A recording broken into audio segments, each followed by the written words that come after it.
We start with Garlic as Onion by Mircea Cantor, which is a total nonsense.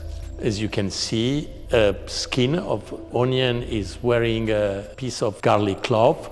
Well, that's the reason we put it as a front image. It's a good example of what is this type of misunderstanding between in and out. We have this work by Decebal Scriba called Body Position. It's a work from the 80s, and it's about a performance in nature context. And it's interesting because at that time the artists called this performance actions because it had a political meaning. And again, a nice paradox of Mircea Cantor with this still life with exotic fruits associated with snowballs, which again, it's a big contrast because obviously there is no snow in tropical countries.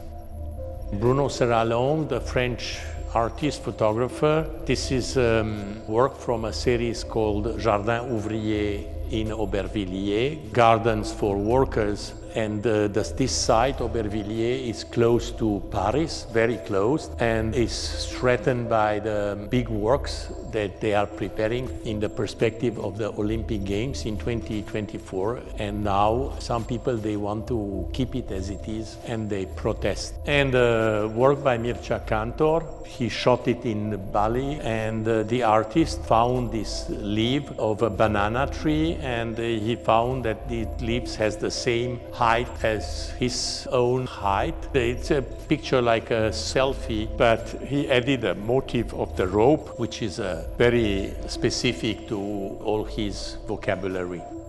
These two works are part from a series called Notre-Dame-des-Landes. Notre-Dame-des-Landes, it's a spot near the city of Nantes in the west of France, and there was a big fight there between activists. They wanted to preserve this piece of land and farm, agricultural land, which was supposed to become an extension of the international airport in the city of Nantes. And Bruno Serralongue wanted to witness this struggle, this new type of activists called zadistas, from the word zone à défendre, which means a place to be defended.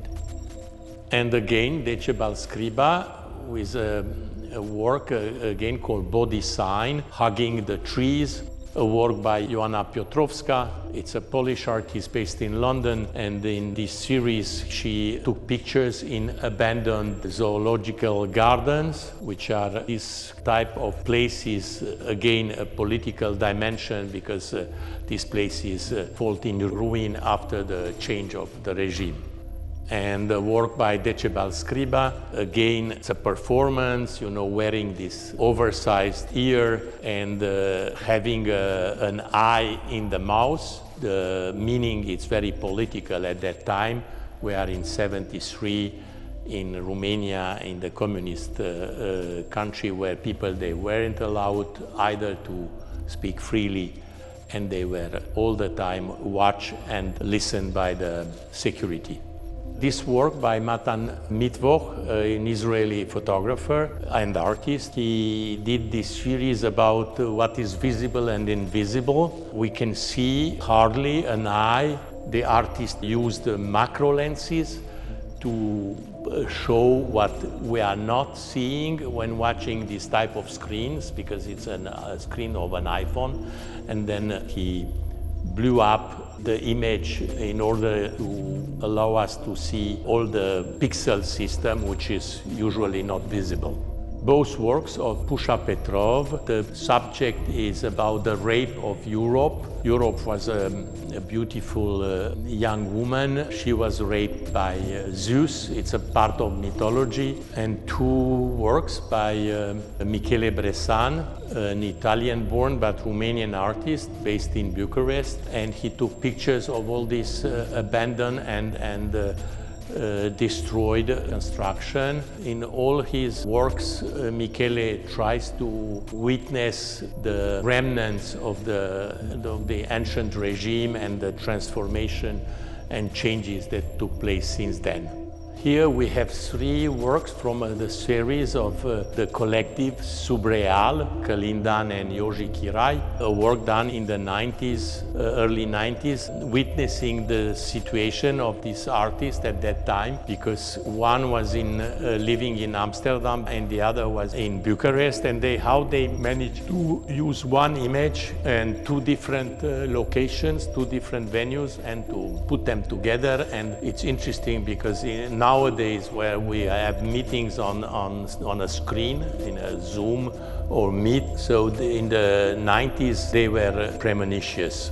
So we have here 2 works of Anca Munteanu Rimnic, Romanian-born artist but based in lives and works in Berlin. One work, again, it's a performative work. We see a dancer which is somehow crushed by a carpet, an oriental carpet, and on the other side we have these crusaders, typical armor of Middle Age, and somehow things are not fitting because it's ironious, it's humorous about this out of time figure who is in this position of praying. And as we know, the crusaders, they were in the Middle Age fighting the Muslims, and now you have crusaders in this position of praying, typically Muslim.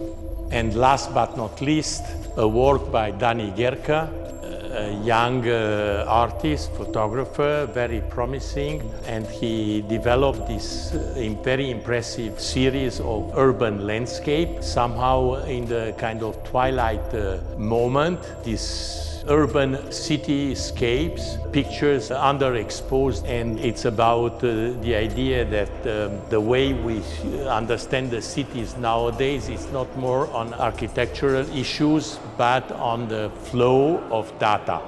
It's a city which is seen as a data flow. That's all, folks, and this is the end.